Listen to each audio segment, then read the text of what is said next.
afternoon. My name is Christy Majoris. I am the Regional Analyst for North America here on Everbridge's Global Insights team. Today, I will be giving a brief update on the situation at El Paso Airport in Texas.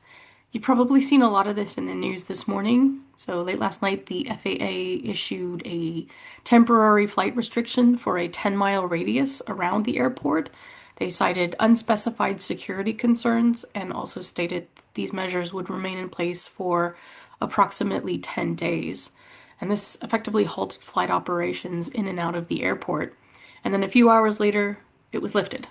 And this set off a flurry of speculation as to what had caused the flight restriction in the first place. Why this extraordinary measure of 10 days for a major commercial airport?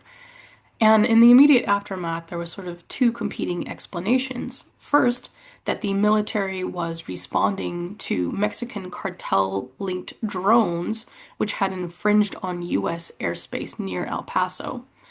And second, that the FAA was responding to U.S. military training exercises, anti-drone training exercises at Fort Bliss, which is quite close to El Paso Airport.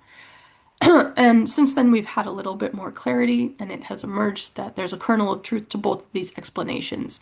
The military is indeed conducting anti-drone training exercises in response to the proximity of Mexican cartel-linked drones near the U.S. border.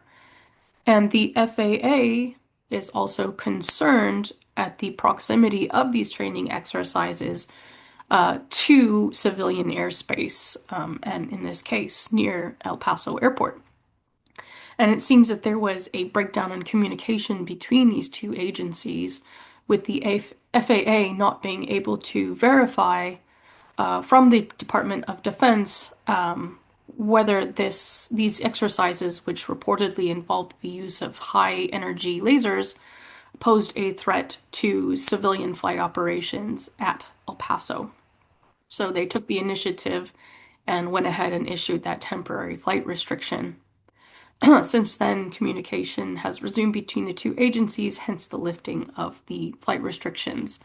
And though the situation has largely returned to normal, there are a few things that we would highlight going forward. One is this continued and increasing use of drones, not just by foreign threat actors, but also commercially.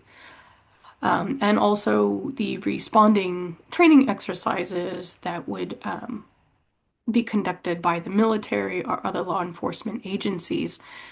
There's this issue of shared airspace. These are all things happening near urban centers, and these are all things happening in shared airspace.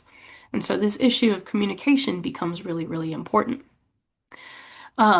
We would highlight this short incident as illustrative of what happens when there is a breakdown in communication between agencies and just how quickly these disruptions can cascade. Not only did this affect commercial flight operations, but it also forced the diversion of medical evacuation flights to other airports and caused quite a bit of distress amongst city officials in El Paso because there was no communication there either. So how do you plan for this sort of thing? Well, I will give the same advice that I give in all of these videos, which is to plan for the worst. Have a backup plan if airspace is suddenly closed. Account for the possibility that there is a lack of communication. So have backup plans for supply chains and for executive travel.